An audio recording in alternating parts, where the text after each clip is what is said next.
Next drug is गुंजा। गुंजा का Latin name है embrace प्रिकेटेरियस, family है फेबेसी फैमिली, इंग्लिश नेम है इंग्लिश लिकोराइस। ये इसकी इमेज है, रेड कलर के होते हैं जिसमें ब्लैक में आगे रहता है और आगे डॉट रहती है। ये इसकी इमेज है। आयुर्वेद अनुसार इसका पर्यायवाची देखें तो रक्ता, रक्तिका, ताम्रिका, कृष्णचूर्णिका, अरुणा, शीतपाकी, कृष्णला, काम्बोजी, ये इसके पर्याय हैं। इसका रस पंचक देखें तो रस इसका तिक्त कषाय है, गुण लघु रूक्ष है, वीर्य उष्ण, विपाक कटु है। तो ये था इसका रस पंचक। इसके भेद भी हैं। ये 3 तरह का होता है, श्वेत यानी कि वाइट, रक्त यानी कि रेड और कृष्ण यानी कि ब्लैक। यहाँ इसकी इमेज है, ये रहा ब्लैक, ये रहा वाइट और रेड अपने दिखा था ये वाला। तो इस तरीके से ये होते हैं 3 तरह के। कैटेगरी देखें तो ये ऑर्गेनिक इरिटेंट पॉइजन के अंदर आता है। एक्टिव प्रिंसिपल नाम से आ जाएगा एब्रिन, टॉक्सएल्ब्यूमिन, एब्राइन, हीमोग्लूटिनिन, एब्रेलिन। हैबिटेट देखें तो ये वैसे पूरे में मिलता है, ट्रॉपिक्स में पूरे मिलता है।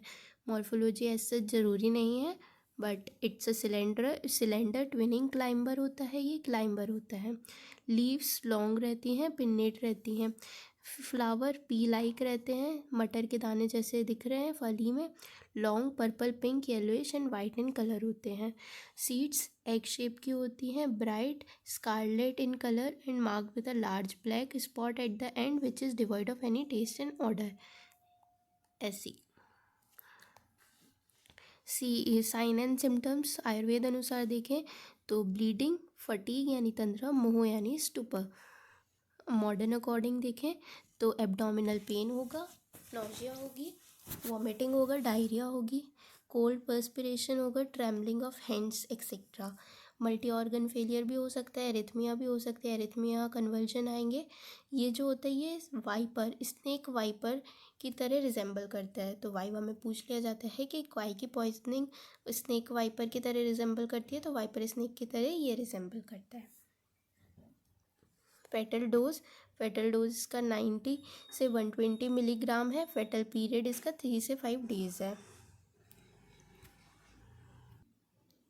पोस्टमार्टम अपीयरेंस देखें तो swelling and necrosis at the site of injection, यानी जिस साइट पे भी इंजेक्ट किया गया है वहाँ पे स्वेलिंग और नेक्रोसिस रहेगा। कंजेशन रहेगा म्यूकोसा ऑफ द स्टमक वगैरह के म्यूकोसा में कंजेशन मिलेगा और हीमरेजेस मिलेंगे। Medico legal aspect, cattle poisoning में यह सबसे ज़्यादा यूज़ की जाती है, बेलिगनेरिंग में यूज़ की जाती है, एरो पॉइजनिंग में यूज़ किया जाता है। ट्रीटमेंट देख लेते हैं। आयुर्वेद अनुसार ट्रीटमेंट बोला गया है चौलाई का रस।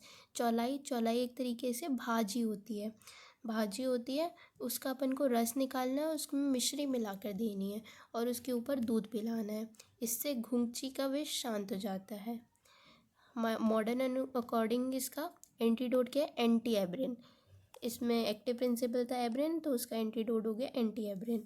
एंटीडोट इम्पॉर्टेंट है, एंटी एब्रिन, इसका इंजेक्शन दिया जाता है। एक्साइजिंग द साइट ऑफ इंजेक्शन, जहाँ से भी इंजेक्ट किया गया है उसके ऊपर कट लगाना, एक्सीजन देना। ये हो गया मॉडर्न अकॉर्डिंग ट्रीटमेंट और यहाँ हो गया अपना गुंजा ख़त्म।